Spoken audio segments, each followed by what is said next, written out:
Can you keep the spark and passion alive in a long-term relationship? Today's video, I'll be sharing 4 ways to ensure that your committed relationship still has the fire, that still has the desire, that allows you to both feel connected, not just stable, not just secure, but also the passion that comes from desire. I'm Casey Lepper. I'm a licensed marriage and family therapist and a spiritual teacher and healer, and I share topics around the mind, body, spirit, and soul to help you overcome anything that's blocking you from living the life you want. Relationships are such an important part of our life, and if they're not flowing, if they don't feel satisfying, they create issues in our life. Long-term relationships tend to become more stable, and as a result of that stability, or that sense of security and safety, the passion can diminish. The flame can kind of become embers.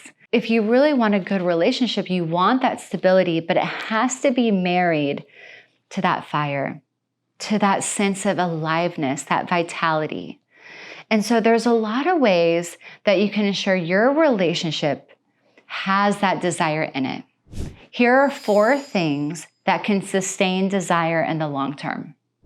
The first one, both people need to be dedicated to growing on all levels. So stimulate your mind through reading, through learning, through discovery, your body through exercise, nutrition, and movement, your soul from having passion and joy in life to new discoveries, and your spirit to a level of connection to the mystery, to God, to source, to the universe. When we stop growing in a relationship, the relationship stops growing. And if both people are committed to continuing to grow, then when you come back together, you're going to have so much more to connect on. Relationships don't get boring. We get boring. So if you're not seeking to expand, to grow, to learn, to stimulate yourself, then the relationship is going to become monotonous. So that first part, you want to make sure both people are growing. If both people are growing, the relationship has such a better chance at sustaining that desire because we're always changing. We're becoming bigger, higher, improved versions of ourselves. So always grow. Always prioritize this, and the relationship will grow as a result. The second one is both people have to have individual passion. So if you go to work every day, you don't really like it, it's okay. You have friends, maybe you like some of that. If your day-to-day doesn't involve passion, then you're certainly not going to have passion in your relationship. It can be your job, it can be a hobby, but it needs to be something that's embedded in your life almost every single day. And ideally, we have different things that we're passionate about. So I'm so passionate about sharing these videos on YouTube, but I'm also passionate about traveling. I'm also passionate about so many other things. And because I bring that passion into my relationship, we always have something bigger to connect on. I'm not relying on the relationship to be the spark, to be the fire. I feel that spark within myself. And so passion is this aliveness. And if we're not creating passion in our life, then we're going to see it in our relationship. So think about something that makes you feel super excited, super stimulated, super on fire and in flow, and do more of this every day. If you don't feel the fire in your day-to-day, you're going to notice it in your relationship.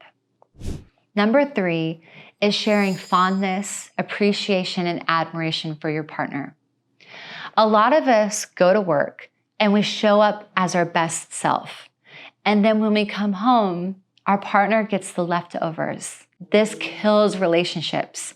We need to be able to show up and be alive, be excited, be that person that we're showing people all day long, and be able to meet our partner with that admiration.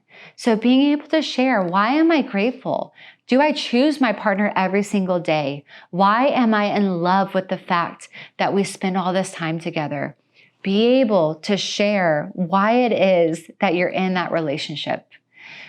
When we're in a relationship with someone long-term, we lose that gratitude. They become just part of our life. But if you actively recognize you've chosen this person and ask yourself, why do I keep choosing them? And you come into the relationship with that energy, it's going to maintain that spark. The fourth one, which is so, so important, is you have to experience the mystery of life together.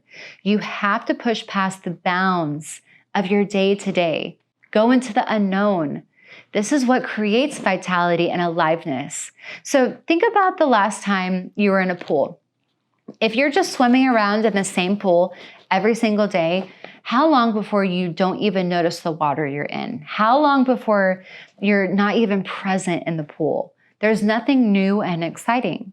But if you go into the ocean, there is so much more energy. There's so much more possibility. So being able to pass your threshold of known individually is really important.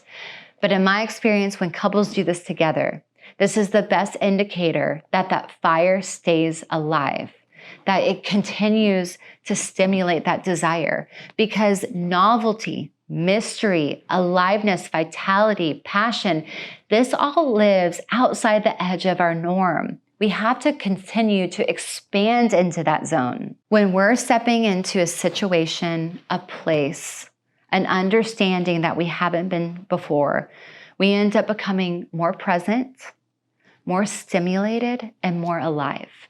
So in your relationship, think about jumping into that ocean. Feel the thrill of something new.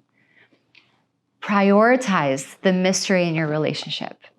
So if your relationship is lacking fire, desire, and passion, do these 4 things and see what happens. And even better, get your partner to do the same 4 things and see what ends up growing. Thanks for watching. I'll see you next time.